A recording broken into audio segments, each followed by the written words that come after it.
কাঁঠাল বাগানের পুজোর মাঠেই গাছ ভর্তি কাঁঠাল। ক্লাবের মহিলা সদস্যরা রাজবাড়ির স্টাইলে সোনার গয়না পরে হাজির। এবার পদ্মশ্রীপ্রাপ্ত ঢাকি গোকুলচন্দ্র দাসের ঢাকের বলে পুজোর সূচনা। এটাই কি তাহলে তাদের খুঁটির জোর?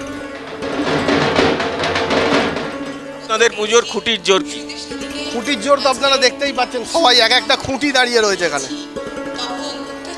তো আমাদের পুজোর এবছর খুঁটি বলতে গেলে খুঁটি পুজোটা আমরা এবছর এমনভাবে করতে চলেছি যেটা সমগ্র কলকাতার মধ্যে যেন সাড়া ফেলতে পারি এবং সকলের সাথে পাল্লা দিয়ে যেন আমরাও ওই সমতালে চলতে পারি। কোথা দিক থেকে পুজোটা, আপনাদের পুজো কোথা থেকে আলাদা, কোন দিক থেকে সবার থেকে আলাদা সেটাই বলছি। খুঁটির জোরটা কি?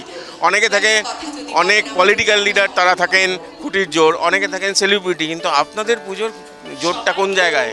দেখুন, আমাদের পুজোর জোর বলতে আপনারা আমাদের এখানে এসে দেখতেই পাচ্ছেন, আমাদের একটা মায়ের মন্দির করা রয়েছে। আমরা প্রত্যেক বছরের জন্য মন্দির করি না, আমাদের পার্মানেন্ট মন্দির করা রয়েছে।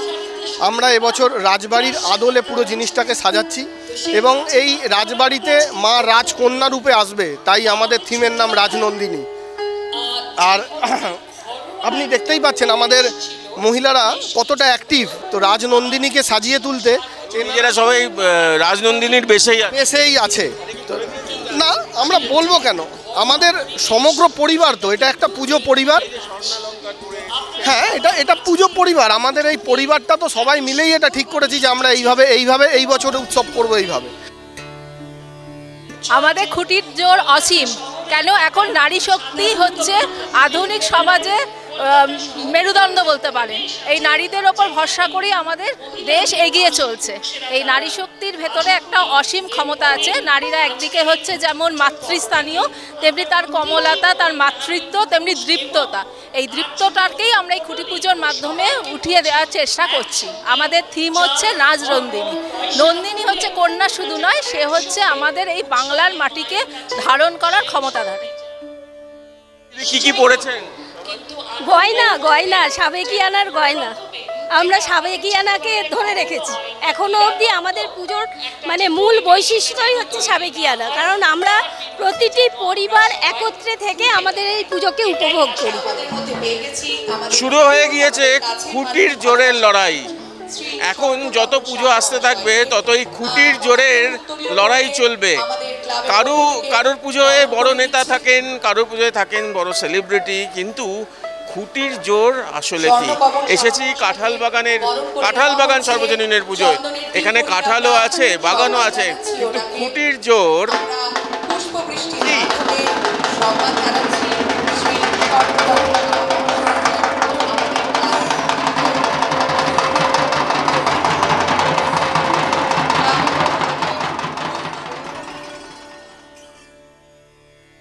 এদের পুজোয় থিম থাকলেও প্রতিমায় কারিকুরি চলে না।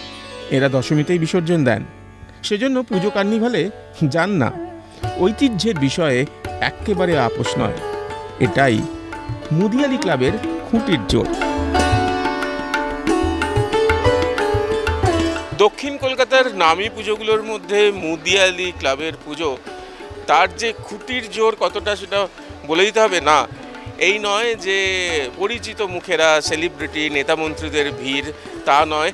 খুঁটি পুজোর দিনে বোঝা যায় তাদের খুঁটির জোর কোথায়। জেনে নিই ক্লাবের কর্মকর্তাদের কাছ থেকে। দিদি, একটু যদি বলেন যে মুদিয়ালি ক্লাবের খুঁটির জোরটা কি? আমার মনে হয় সেটা কি নতুন করে বলার অপেক্ষা রাখে না মনে হয়।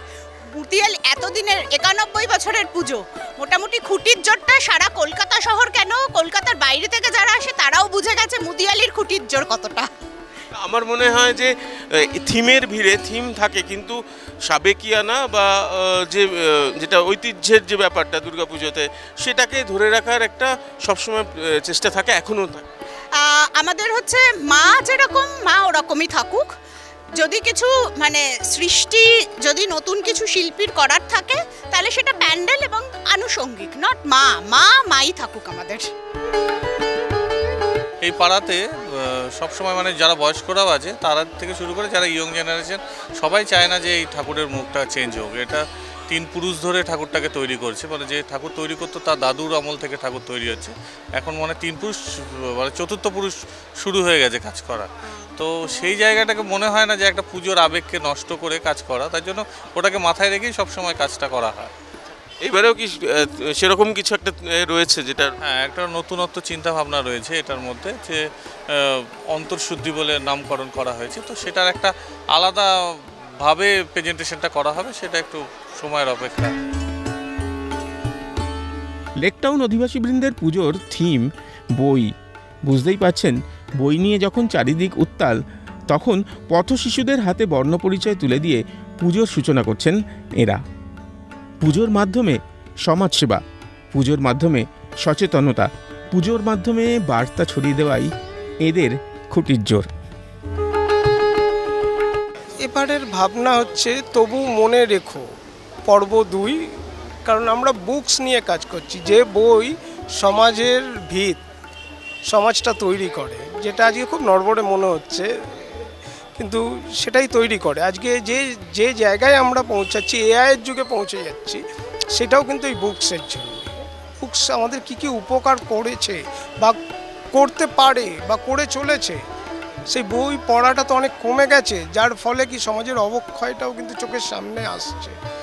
আমরা হয়তো ইবুক লঞ্চ হয়েছে, কিন্তু সেইভাবে নয়, মানে বইয়ের পাতাগুলো ঘুণ ধরে যাচ্ছে, উইপোকায় খেয়ে নিচ্ছে, সেই পাতাগুলো রোজ উল্টে কিন্তু লাইব্রেরি ভর্তি থাকতো পড়ার জন্য।